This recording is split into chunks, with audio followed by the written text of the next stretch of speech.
I hit it off, and I was previously working for 14 years, traveling a lot, and my back hurt. My second child had just arrived, and Carl offered me the job to stay, but I only agreed to stay with an employment contract. I did not want to be a political appointment. I see. So now 21 years later, you've been involved in a lot of the development that's happened in town. Just quickly, what does your role do?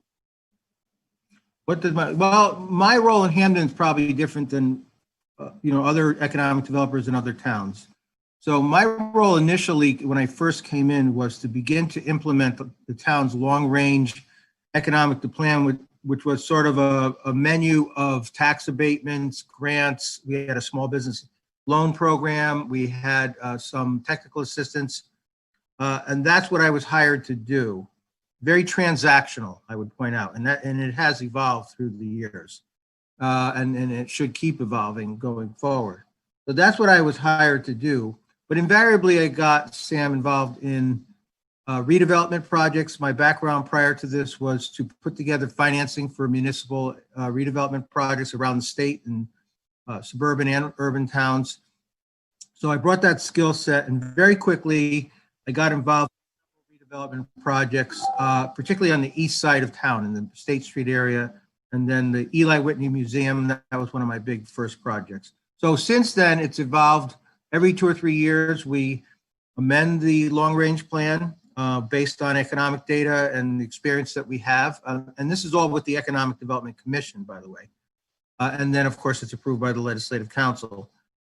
So we've evolved into probably less of a transactional approach and more into what I would call a transformational approach over the last 10 years. But in the beginning, it was all about the grand list. And although that is certainly important, I never felt that should be the sole mission of the job. What does transactional versus transformational mean? Good question. So typically in an economic development program, the transactional piece is you build a building, you sign a lease, you help the shopping center one way or the other make a transaction with the tenant, and you get them through zoning. That's the transaction. Transformational is more of a hybrid of a planning approach. I always use workforce development as a way of describing my version of this.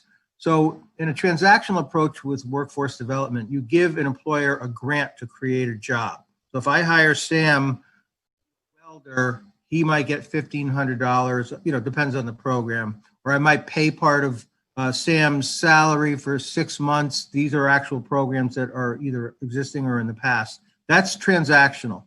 But my approach and certainly we use all of those tools, but my approach in terms of thinking of transformational economic development, as an example, is we did a program in 2019 into a little bit of 2020 called Everyone Gets a Job. So rather than just give money to a business to do something, and sometimes that works and sometimes it doesn't work.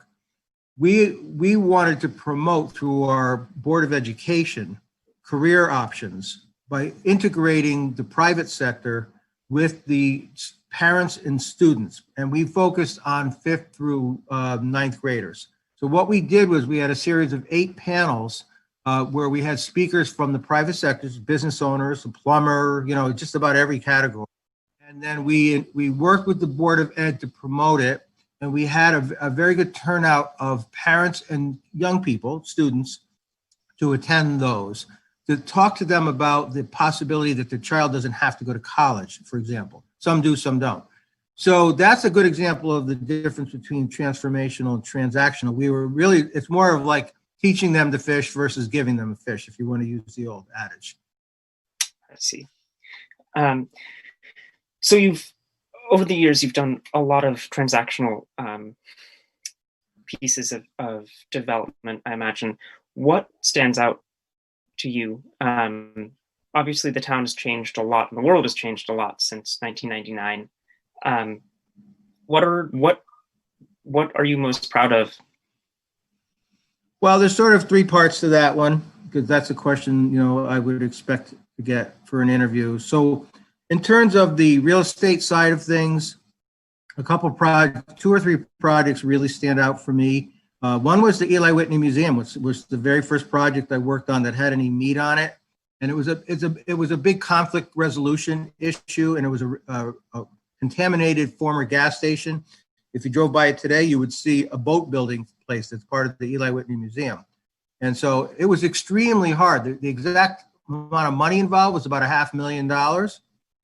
Well, it was an extremely draining, because I had to basically mediate a conflict between the state DEP and the Amoco oil company, and both sides were right and both sides were wrong.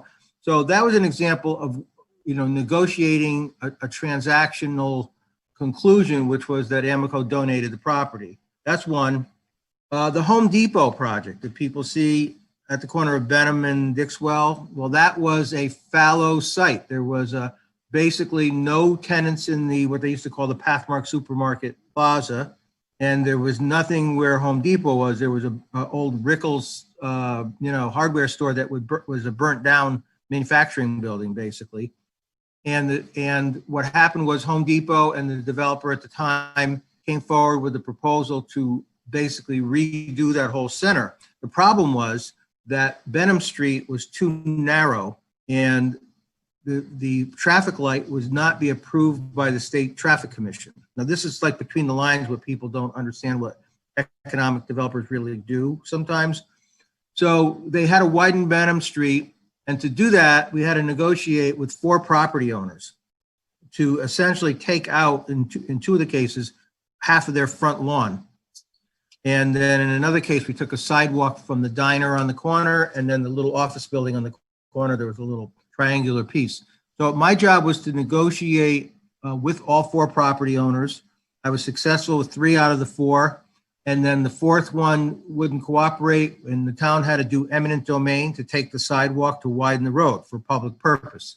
And then after that, the state DOT approved the project. And if you go there on a Saturday today, the place is packed. And it was a place that was completely fallow with no tenants, almost virtually no tenants in it. But that's one I'm proud of. That was around 2005.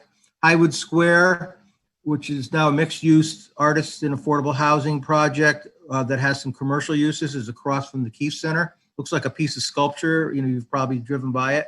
That was 5 brownfield buildings, 5 contaminated buildings that were just sitting as hulks on Dixwell.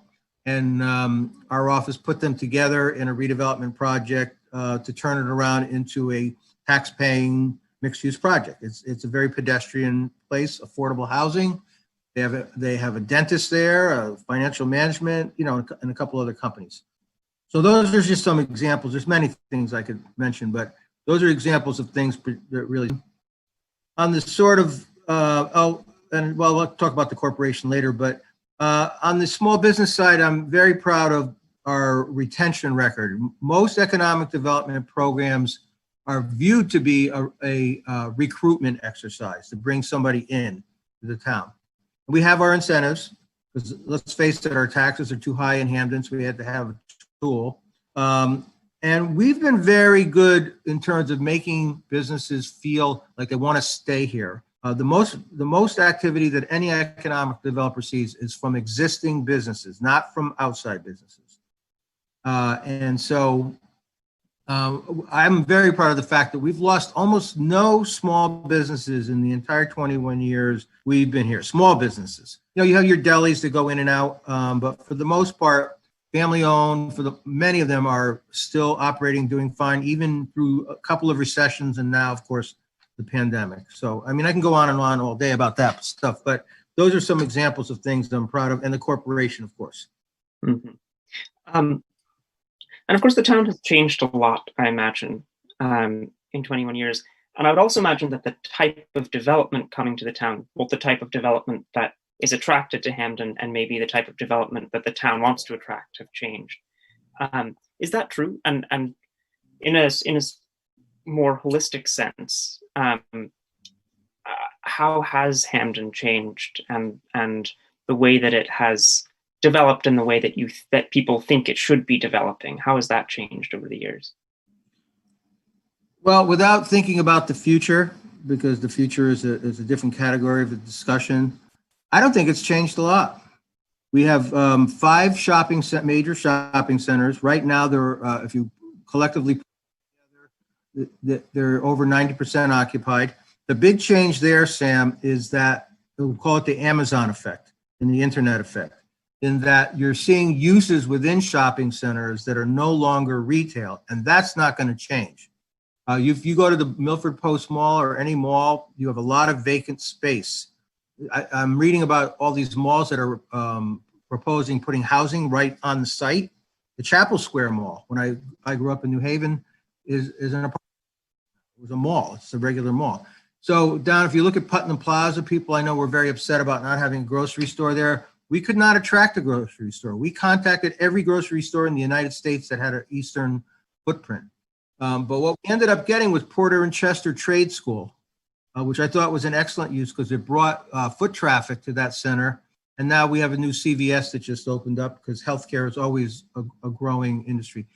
I don't really think that Hamden, in terms of what it has been able to attract, has changed. We are an inner ring suburb. We have a strong healthcare retail footprint. Our manufacturing base is strong. It's small, but it's strong. It hasn't changed that much. Going forward, there's going to be a lot of changes. Yeah. I was going to wait until the end to get to those, but now that you've mentioned them, you said the Amazon effect. I imagine that's a part of those changes. Hamden does have a pretty retail heavy economic base. So what does the future look like? Right. Well, I think that one of the things that's happening right now as we speak is a revision of the zoning regulations, which is, I work extremely well with Dan, who's the town planner, and the commission, the Planning and Zoning Commission as well. They just finished the Plan of Conservation and Development, which had a heavy emphasis on economic development. If you read the grand vision, the zoning is the tool, and those regulations will be revised sometime between now and, let's say, the first quarter of 21. Trying to influence that. We have to create flexibility within our zoning regulations to allow these centers to attract medical uses, entertainment uses, things that are not traditional retail. Additionally, we have to create, new signage regulations, things that don't repel. I remember sitting in a meeting, I won't get into the tenant, but it was a no-brainer. It was an excellent retail tenant, and we were talking about 20 square feet of a sign that was too big, and they needed something from the zoning board of appeals, and it was like a 2-hour conversation. I'm just like, it's not the kind of thing we need to have in our town. It's not fair to the commissions to have regulations that make it hard to do things. So going forward, I think we have to revise our zoning regulations. But the main thing I want to say about the future is the next person coming in and the next strategy from the town's perspective needs to look at the economy as you would imagine it would look in 2030, not in 2020. Your generation, if I might, look at you for a second. We have extremely a big monopoly with internet right now, for example. Not to pick on Comcast, but let's pick on them for a second.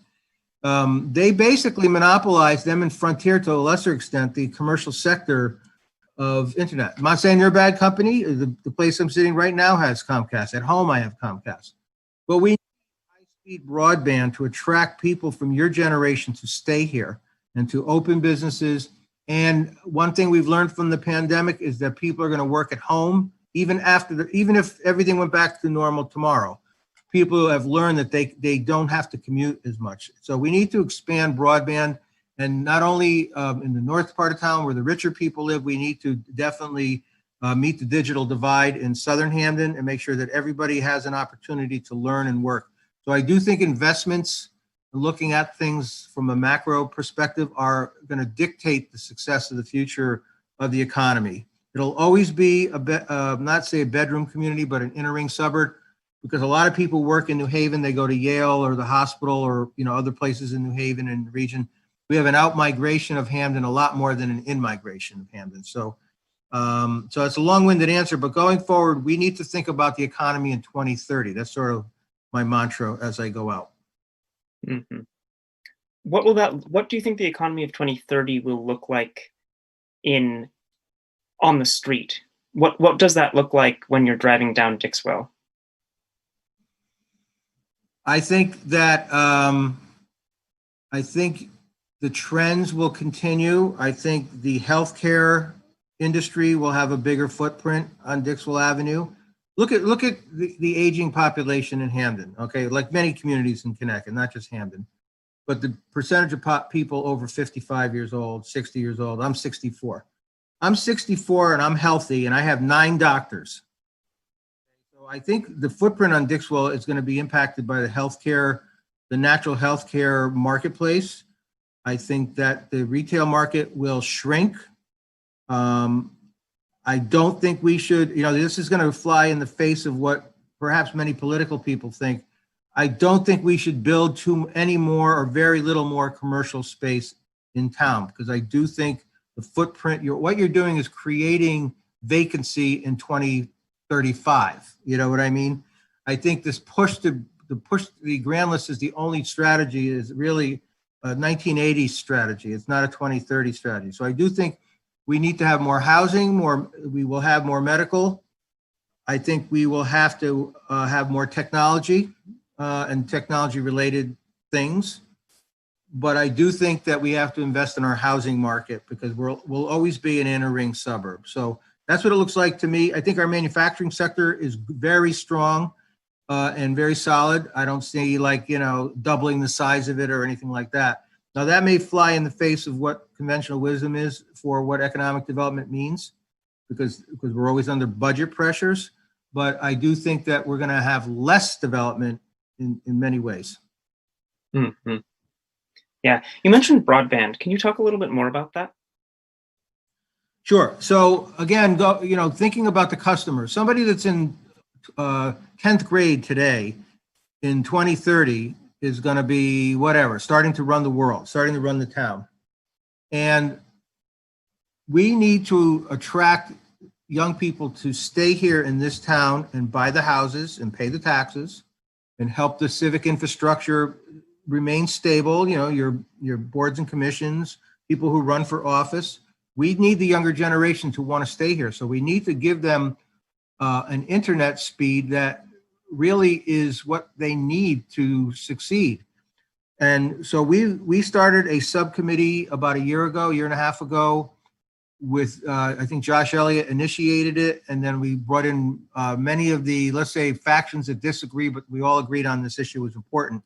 And we started exploring with the State Siting Council ways to invest in broadband. Now, municipal broadband has not been done in Connecticut, except in the town of East Hartford, I believe. They're working on it now with a third-party vendor.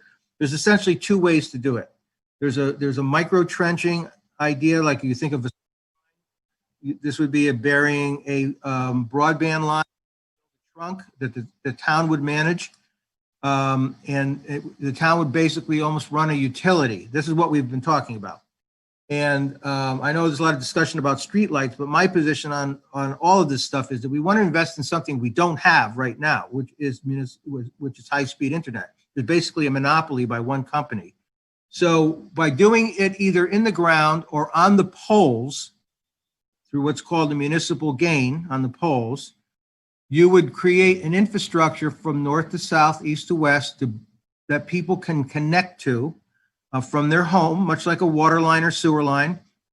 We would build the trunk, and each house would have a decision. They stay with their current vendor or they connect to the municipal broadband. The business plan for this can definitely be successful when you think about that everybody has internet pretty much. And it would certainly help everybody who can't afford it. It'll be cheaper doing it that way, but there has to be some public investment in it.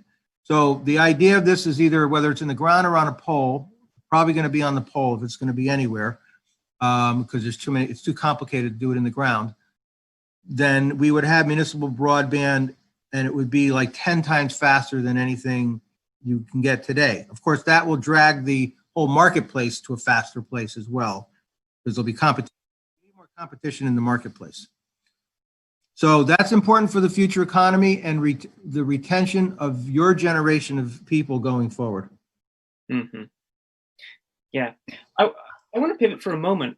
Of course, you're leaving in November, but you're sticking around to work at the Economic Development Corporation, Yeah. if I'm not mistaken. First, why did you decide to leave the position with the town? And then what will you be doing once you leave? Right. The plan during the pandemic, a lot of people my age, especially, rethought, when they're going to retire. They might have had a plan for 21 or 22, depending on their age, how close they were to Social Security. That is a factor in thinking about that. And like them, I thought the same things. My original plan was, I've thought of all kinds of dates. You think about, oh my God, I've never been unemployed my entire life. I've never not worked since I was 16 years old. And so through a lot of discussion, I decided on June of 21. That was my first date. So that would have been just next summer, just, like 6-7 months after the date I ended up on. But as the pandemic rolled on and I thought about it more, my contract, I'm under an employment contract, which ends the end of November. I was like, what's the difference, whether I leave in June or in November?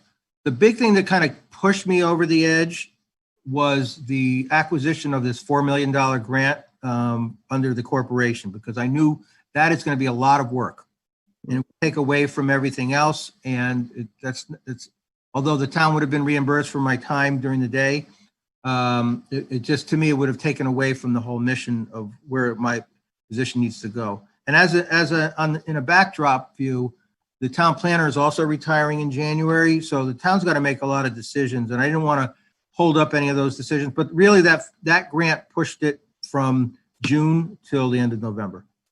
Mm-hmm. So the corporation, I will stay with the corporation working on that project and a couple other projects. And that's basically what I'll do. And I'll also take it a little easy for a while. Yes, I just want to remind you that you're listening to Dateline Hamden on WNHH Radio, broadcast at 103.5 FM and live streamed at www.newhavenindependent.org. My guest today is Dale Kroop, who is Hamden's Economic Development Coordinator. What does the Economic Development Corporation do, and how does that differ from the Economic Development Commission in the town? Well, in terms of the mission, it doesn't differ at all. So I'll explain the origin of it. So we have a long-range economic development plan, which we've had since before I came. And every 2 or 3 years, we renew that plan, whether we keep tax incentives or we keep the loan programs, and we've changed and evolved, through times. So over the years, around 2003 or 4, we realized we had a lot of blighted, contaminated properties, and we also did not have a lot of developable property. People think we have all this property that's available. It's not true. We had property, but they were all these really messed up, I could use other words, stories of buildings that, would never work in the real estate market. They would never work out for a developer. So we formed the Hamden Economic Development Corporation in 2004 under state statutes, ostensibly to attack this problem and create more business inventory that could be turned around and put back on the marketplace. My previous job, I used to put together financing for projects. Essentially, I took that skill set and applied it to the corporation. The council approved the startup money in 2015, I want to say. It took us till 16 to get our IRS 501c4 status. And so the corporation was formed as part of our economic development mission to turn around blighted and contaminated properties. And it was continued. We updated the long-range plan up until the one that was approved in January of 19 that expires the end of 21. And every year now the town has in the budget for at least the last 5 or 6 years help subsidize the operating costs of the corporation, like the insurance, the audit, accounting, things like that. I don't get paid out of that money at all. So the corporation was formed as a tool, basically, to help grow the grand list and create jobs and get rid of blight and contamination. And a lot of these contaminated properties tend to be in less affluent areas. So of course you have an environmental justice issue there. And so I think that we've done a pretty good job of that. And also the town saw the benefit of us. We have to follow all the same rules. If we put something out to bid or things like that, we have to follow the purchasing rules or whatever the funding rules are. So the town then started hiring us to do production management. So we did Rochford Field and Villano Park in 2014, 15, and 16. They just gave us the money. I said, get out of the way, and we will get this done on time and under budget. And we were on time and under budget. And so we've done a few projects like that. And it gave me the freedom to do more creative things, you know, in my seat while I was doing essentially both jobs. But let me be clear. It's all part of the economic development strategy. The council approved it. The Economic Development Commission endorsed it. I think that as it became more successful, it not eclipsed, but it certainly gave the town side a run for its money in terms of how much time I had to put into it to keep it going. So that's part of the reason I'm retiring, because you know, in reality, the town needs to think about the future, and I'm focused on the projects. Mm-hmm. Yeah, and the projects are, you mentioned a $4 million, Right. That's for the leftover from the Newhall remediation for foundations. Right. So again, I'm trying to give you the cliff notes. So back in the, you know, from 2000 until 2015, there was the entire neighborhood was built on a dump. And all these homes were found to be built on landfill materials, contaminated soil. And around that time, the corporation was active doing commercial buildings around the same neighborhood and on the State Street side as well, by the way. And I got this idea of going to the legislature to get a grant to help with structural problems for those homes. So in other words, if a house is built here in 1920, and it's built on unstable soil, it sinks into the ground and there's all kinds of damage structurally. Mm-hmm. So at that time, we got a $5 million grant to do what was supposed to be about 30 houses, fix them up. And we ended up doing over 100 because we spread the money around. We had a strategy. This is through the corporation. So what happened, if you fast forward the story, Sam, after the remediation was done in 2016, the state came to us and said that they were going to come back and do about 5 to 10 more houses that they missed in the first round. They were missed because it was the other side of the street or whatever. And they're in fact coming this fall to do those 5 or 10 houses. So I said, well, where are you getting the money for that? And they said, well, it's leftover money from the original project, which was funded at $65 million, by the way. And so I said, well, how much is it going to cost to do 10 houses? Because I know these houses were costing from anywhere between $0 and $30,000, $40,000 a house to do remediation only. But to make a really long story short, essentially the message was, well, whatever's left over, it will be swept into the state coffers. So I said, well, what if and at the same time, on a parallel track, there was a lot of talking from within the neighborhood and through council members as well about many people that had foundation problems still. This is all during a time where Eastern Connecticut had foundation problems. There's on Fountain Street in New Haven, there were foundation for all different reasons. They're all different reasons. So I said, well, what if we can convince the legislature of taking some money out of that remaining money? It was like $5 million altogether that was left over. We can reapply it to the structural work in the same neighborhood. So, fast forward a couple of years, we talked to Robin Porter and Mike D'Agostino, our state reps, and we also, we were in touch with George Logan and Marty, letting them know what's going on. And the trick here was that we had to go back and reapprove that remediation bond approval back in 2010, 11, whatever it was.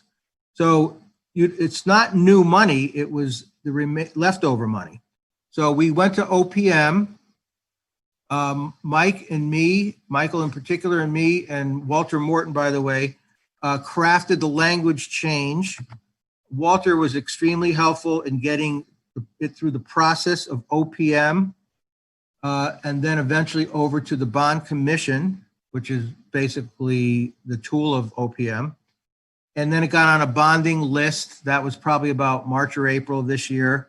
And then in July, it was on the list to be approved. And the language change allowed us to use this 4 million, this is through the corporation, to do structural improvements to homes, including foundations. So we followed a very tedious but necessary process to make sure that Hamden didn't lose the money that was supposed to be invested in that neighborhood in the first place. So, with a lot of help from Walter and our state delegation, we got it done. Mm-hmm.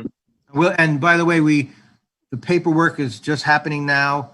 We're going to be hiring a structural engineer. We're going to be hiring construction managers, and we are already setting up a relationship through a organization which is escaping my mind right now. It's a bunch of churches and other community folks.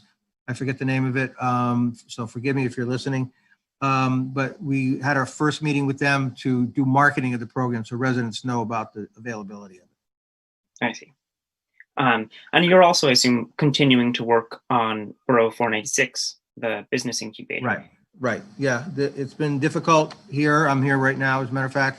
The pandemic has really hurt the success of it. We really were doing well when we first opened. I think you came to visit me once, in February. I remember you were riding your bike and it was like 30 degrees out. Yeah. I was like, wow.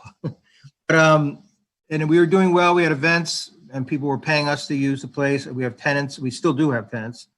But of course, the virus made events impossible. And so, yes, I am still involved in it and, keeping our fingers crossed, we'll come through this okay.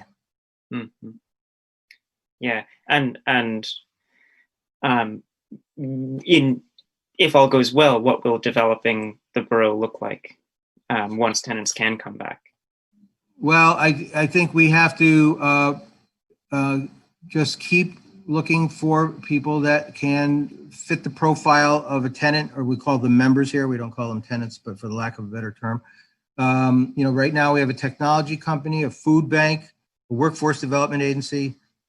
I don't think we change anything. I think our mission, if you go to the website for Borough 496, there's a 4-part mission: workforce development, economic inclusiveness, community sustainability, and micro enterprise education. I don't think we change, but I do have a little bit of news that most people don't know about, that give you an example of how we're going to use the building. So if you want me to share it, I'm happy to do that. Please do. Okay. So as I get closer to the full retirement, which is a few years away, but this is like a step in that direction, I often wonder, and many of my colleagues my age, who is going to be the next us? Who's going to know how to write development grants? Because they don't teach that, Sam, in any school. Mm-hmm. We'll fall into it from real estate, from marketing. Maybe they were a social work major. I was urban studies, which is a very broad term. From Southern, I have a master's degree.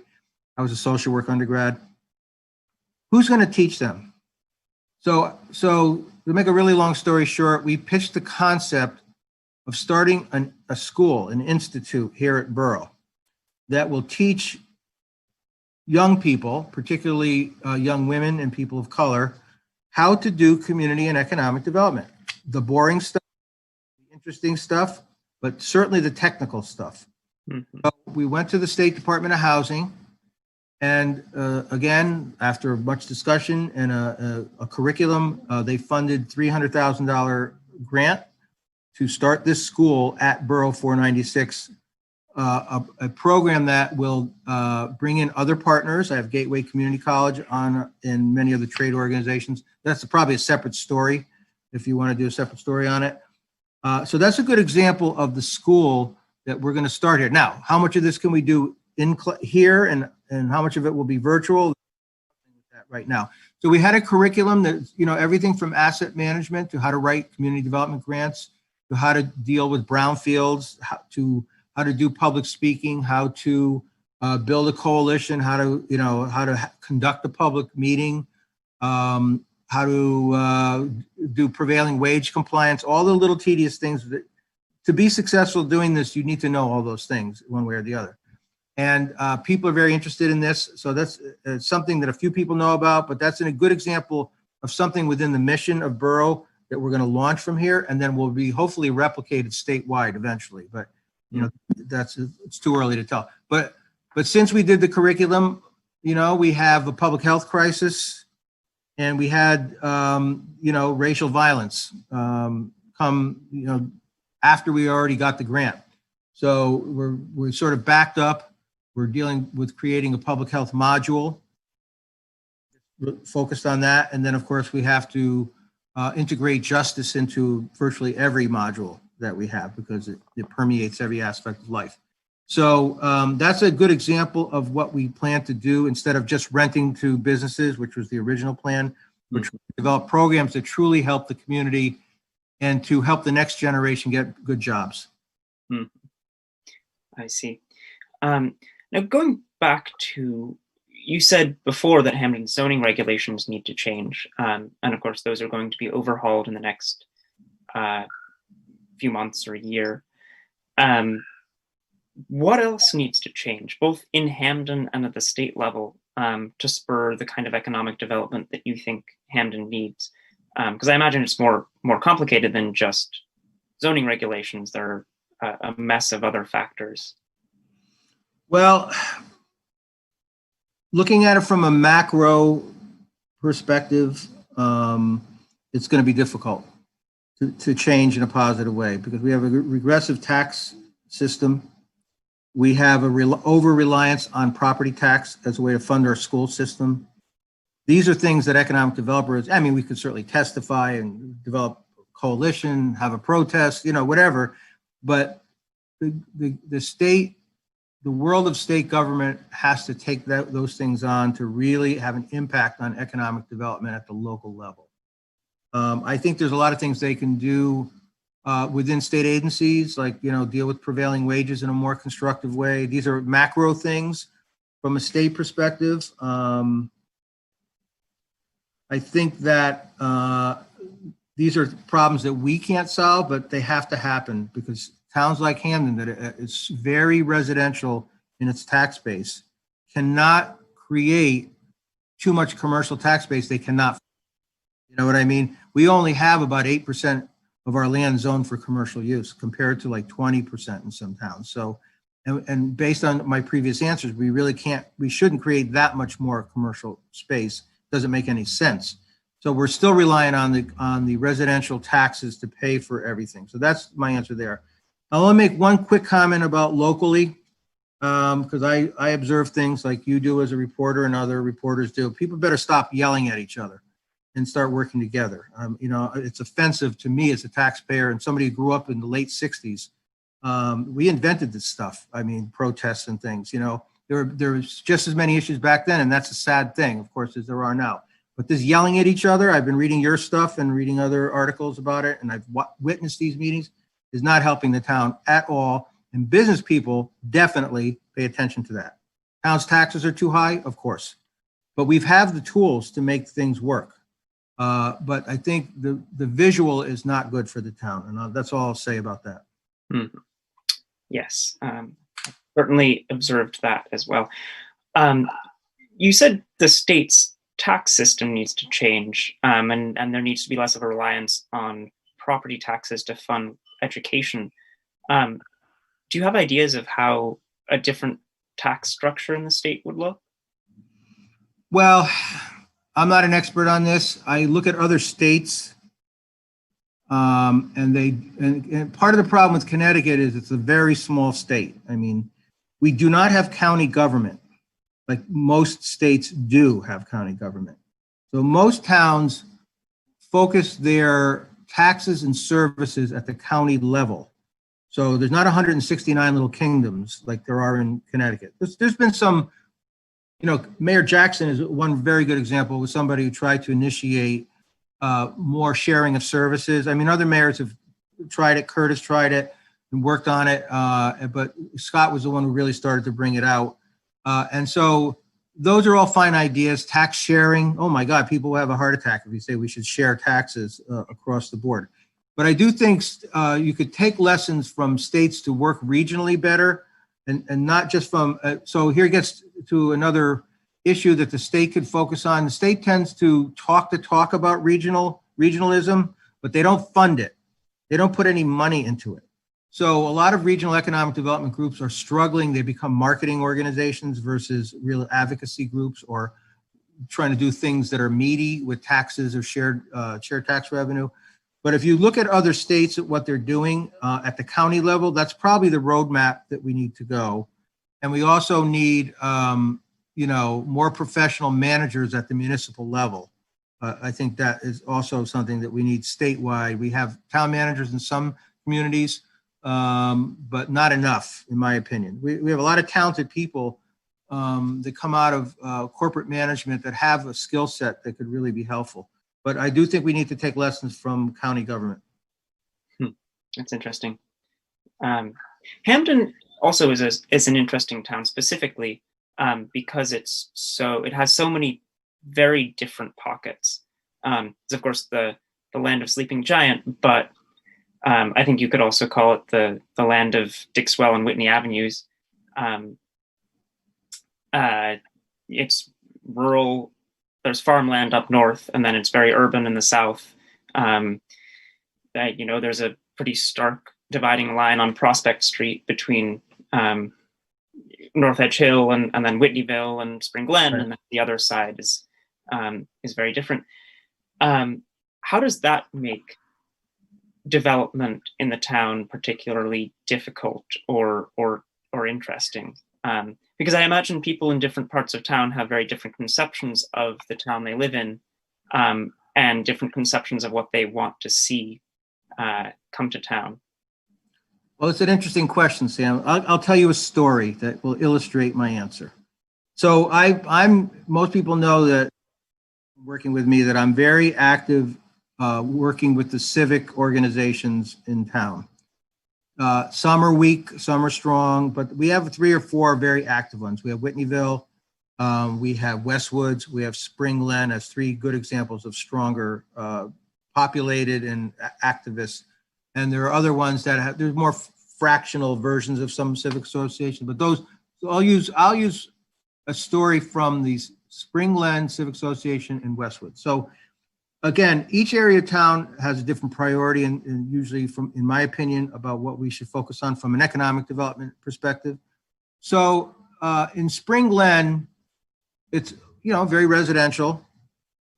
Fight about, back in 09 and 10 about how commercial they wanted the town the center of the neighborhood to be. But the sort of the center of the universe in Spring Glen is the Walgreens site, right? So there have been a few attempts by the current owner who lives in New York or New Jersey to put basically doubling the size of the development on that site. The older generation, older version of the Civic Association, dead against it, totally against it, no matter what. I can tell you the reasons off the air for that. Okay, the newer generation wants to see something there. They want to see a better layout. They want to see better use of the parking area, which is there's too much parking and not enough use. They want to see more landscaping. They want to see, I'm a big believer in density, so I would love to see housing there and many things. Okay, so that's the Spring Glen issue. In Westwoods, the issue to me is extending the sewer. There's no sewer north of Westwoods Road. It comes in the back of Shepherd by the condos there at Todd, but there's no sewer. When we expanded Westwoods Road, we snuck in a wider sewer pipe coming down Westwoods, which empties into a manhole at that corner. And if you keep going straight, you go into Quinnipiac's main campus. The Civic Association, and I love them dearly, and I've stood in front of them and took the arrows, dead against any sewer expansion. Why? Because they think Quinnipiac would, develop everything into dorms, and it would look like, I don't know, movie Metropolis or something. I know, something crazy. And so, of course, that's not going to happen. And especially now, Quinnipiac is cut back in their investment in buying properties. It would never happen. But I saw doctors' offices that wouldn't go north of Westwoods Road because it was all septic systems. There was a redevelopment project in the early 2000s that would have been what they call a lifestyle center, which was on the golf course, which people had a heart attack over when I was showing that around. And so those two groups had their thing that they were against. So I went to the Westwood Civic Association meeting once. I did this as an experiment.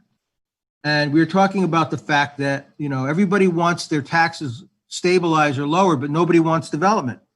So you can't have it both ways. So I said, well, what about the Walgreens Plaza in Springland?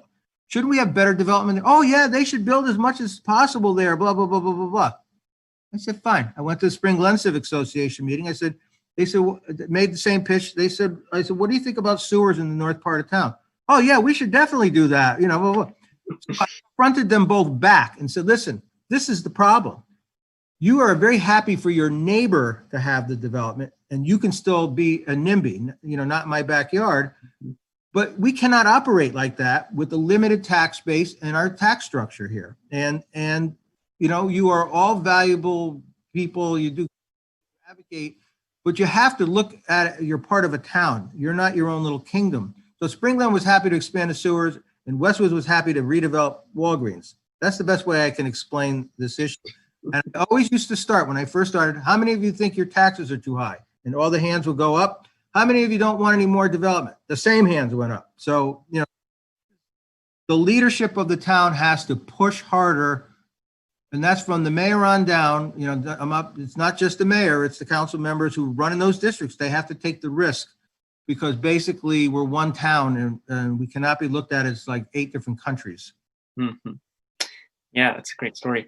We're about to run out of time, but before we go, what is your successor going to be tackling first, do you think? And what should they be tackling? Right. Well, first of all, I'm a contracted employee. I'm not sure I made that clear. I did not take this job as an appointed position. I refused to do that. Mm-hmm. Because I wanted to be able to, even if a mayor didn't like me, a particular mayor, I wanted to be able to show them what we do. So mm-hmm. I think the next person coming in and has to have some stability in their, I doubt anybody's going to go 21 years again. I'd be surprised. But I think they have to come in with the idea that they have to look at the economy in the 2030, with that 2030 point of view. They have to help not grow the grand list so much as, and you have to do that, yes. Not grow the grand list as the sole goal of economic development, which is a 1980s version of economic development. But they have to look at building wealth within families. They have to look at bridging the digital divide, and they have to look at the town as a whole, how families are be able to afford to buy houses, because I think the tax rate is not going to come down very easily. I think we need to build enough wealth so people can afford to stay here. So the next person coming in has to have a planner's mentality more than a transactional. I'm just making that up as we're talking here, Sam, but that's where I think the next person has to do. And this is a very good time for that because of Dan. I'm not trying to push Dan out the door because I love Dan, but Dan Copps is going to retire. And so this is the time to really kind of think about where the town goes from here. And if they go back to an old way of thinking, it's really not going to be productive. Mm-hmm. Well, Dale, thanks for coming on the show. You've been listening to Dateline Hamden on WNHH Radio. My guest today is Dale Kroop, who is Hamden's Economic Development Director and is retiring at the end of November. Thank you, Dale. Thanks to our station manager, Harry Droz, for hosting this over Zoom. And thanks for listening. Thank you.